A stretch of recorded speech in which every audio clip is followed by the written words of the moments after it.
मुंडारी भाषा समन्वय समिति पक्षरु वार्षिक उत्सव महा आडंबर पालित होईछि। मुंडारी भाषा समन्वय समिति बा एमएलसीसी वार्षिक उत्सव बारिपदा स्थित सहिष्णुति भवन रे आयोजित हो जाइछि। मुंडारी भाषा समन्वय समिति वार्षिक उत्सव आज जो एमएलसीसी जो सदस्यता अभियान रही माने इयरली तार जो वार्षिक कार्यक्रम रही कार्यक्रम से बाबद कौन विवरण देबा आमर जो मुंडारी लैंग्वेज कोऑर्डिनेशन कमिटी आज आम वार्षिक उत्सव पालन करा आमर जो एमएलसी जो अच्छी से 12टा ऑर्गेनाइजेशन मानक नहीं ये गोटे अपेक्स बॉडी तो जो 12टा ऑर्गेनाइजेशन समस्त ऑर्गेनाइजेशन आम भाषा रो डेवलपमेंट पे सब काम करती। तो यहाँ जेतु अपेक्स बॉडी रही आज गोटे वर्ष हेबार समस्त मेंबर ऑर्गेनाइजेशन मानक ये सामिल कराई कि आम सब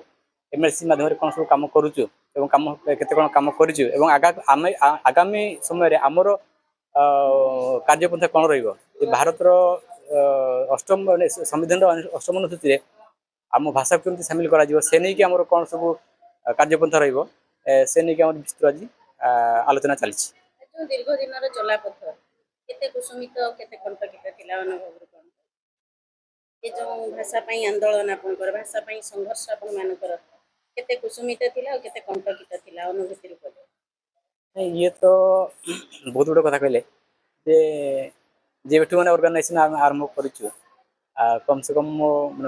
मोर पर्सनल लेवल कम से कम 20 वर्ष आज कम करुँच तो मो पूर्व बहुत मैंने कम कर जो शिखी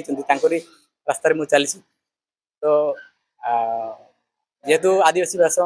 जी भाषा अच्छी भाषा मान मध्य मुंडारी को भी सर्वपुरातन बोलिकी आम जानूँ एवं यार भाषाभाषी लोक बर्तमान लक्ष लक्ष संख्यार रोचंती आमर भारत वर्ष रे। तो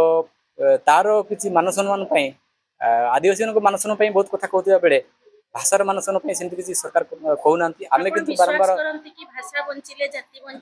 आज्ञा निश्चय जाति बंचिले गोटे समाज मुझे पूर्ण मात्रा विशेष कर जे भाषा भाषा जदि जड़े शिखी नम लोक जदि जड़े भाषा शिखी न तार निजर परंपरा को से बंची रखी पार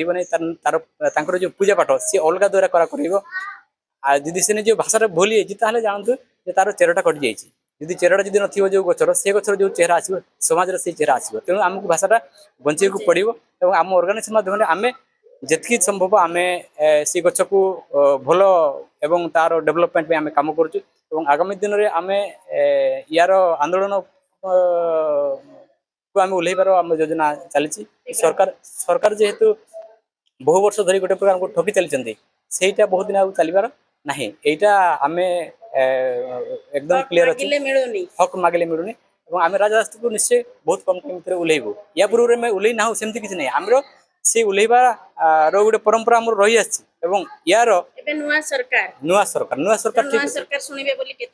आम आशा करुँ नुआ सरकार जेहेतु अच्छा आमर सहित भी सहयोग रही तेणु आम भरोसा रही सी आमर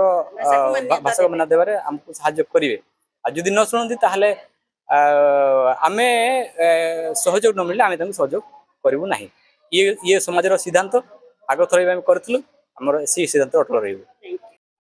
मोर ना शशिधर सिंह मु जिला संपादक अच्छी मुंडारी भाषा भाषा समन्वय समिति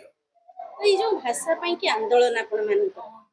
गोटे कथारे अच्छी भाषा बंचिले ये जाति बंचिबो आ जाति बंचिले समाज रे से किछि करी कि देखैबो आकु केते विश्वास करन निश्चय विश्वास करूछु काहे आपण जनकर भाषार भी जानी परिबे ये को जातिर लोक बोली तेणुक आम से भाषा को बंचेबा पई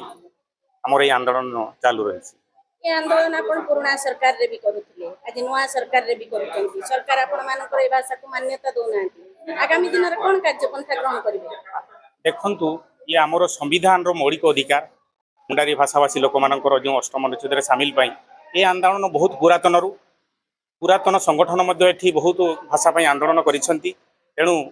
12टा संगठन को नहीं गोटे सम्मिलित संगठन करा जाइछि भाषा बाबद रे जहा फल ये जो भाषार आंदोलन टाको आमे आहुरी टिके तीव्रतर करिया पाई चाहूछु। ये जो भाषा आंदोलन रो नियम पड़िथिला आज तार जन्मदिन आपण माने पाळुछन निश्चय आज्ञा तो एई दिन रे मुंडारी भाषाभाषी लोकन को एवं सरकार को ये जनजाति को कोन माने आपण कर वार्ता रही एठी ए जो मुंडारी ଭାଷା ସମନ୍ୱୟ ସମିତିର ଗଠନର ଆଜି 1 ବର୍ଷ ପୂର୍ତ୍ତି। এই ପୂର୍ତ୍ତି ଅବସରରେ ସରକାରକୁ ଆମେ ଏଠି ଚେତେଇ ଦେଉଛୁ ଯେ ଆମେ ମୁଣ୍ଡାରୀ ଭାଷାଭାଷୀ ବହୁତ ସଚେତନ ହେଇଯାଉଛୁ, ଭାଷା ପାଇଁ ଆନ୍ଦୋଳନ କରୁଛୁ ଏବଂ ଭାଷା ପାଇଁ ଆମେ ନୂଆ ନୂଆ ସଦସ୍ୟ ସାମିଲ କରୁଛୁ ଏବଂ এই ଜନସାଧାରଣଙ୍କୁ ମଧ୍ୟ ମୁଣ୍ଡାରୀ ଭାଷାଭାଷୀ ଲୋକମାନଙ୍କୁ ଏଥିରେ ମଧ୍ୟ ଏହାରୁ ବିଭିନ୍ନ ସଂଗଠନକୁ ଆହୁରି ମଧ୍ୟ ସାମିଲ କରୁଛୁ, ଯାହାଫଳରେ ଏଇ ଯେଉଁ ସଂଗଠନ ଏବଂ ଏହାର ଆନ୍ଦୋଳନ ଆହୁରି ବଳବତ୍ତର ହେବ। ଏ ଭାଷା ହେଉଛି ଆପଣଙ୍କର ଜନ୍ମଗତ ଅଧିକାର। ତ ଏ ଅଧିକାର ଆପଣ ଚାହୁଁଛନ୍ତି ଯେ ଅଷ୍ଟମ ପରିଚ୍ଛେଦରେ ୟାକୁ ସାମିଲ ସାମିଲ କରାଯାଉ। କରାଯାଉ। ଯଦି ସରକାର କାଲି ଆପଣଙ୍କର ଏଇ ଯେଉଁ ଅନୁଷ୍ଠାନକୁ କହୁଥିଲେ ବର୍ଷେ ହେଇଛି, ଆଜ୍ଞା। ଏ ବର୍ଷକର ଶିଶୁ, ଆଜ୍ଞା ବର୍ତ୍ତମାନ ବର୍ଷକର ଶିଶୁ, ଆଜ୍ଞା। ଏହାର ଦୀର୍ଘ ମାନେ ସୁଦୀର୍ଘ ପଦଯାତ୍ରା କେମିତି କ'ଣ ରହିବ ବୋଲି ଆଜି ଆଶାବାଦୀ ଅଛନ୍ତି? ସୁଦୀର୍ଘ ଯୋଜନା ବହୁତ ବଡ଼ କରାହେଇଛି। এই ଯୋଜନାକୁ ରୂପାୟନ କରିବା ପାଇଁ ଆମେ ସଂଗଠନକୁ ଆଉ ଟିକେ ଶକ୍ତ କରୁଛୁ, ତ ଆଜି ଭାଷାଭାଷୀର ଲୋକଙ୍କୁ ଗୋଟେ ବାର୍ତ୍ତା ଦେଇକି ଶେଷ ଆଗକୁ କରନ୍ତୁ। ନେବୁ ଆମେ। ଅଷ୍ଟମ ପରିଚ୍ଛେଦରେ ସାମିଲ ପାଇଁ ଏ ଚେଷ୍ଟା ଜାରି ରହିବ ଆମର।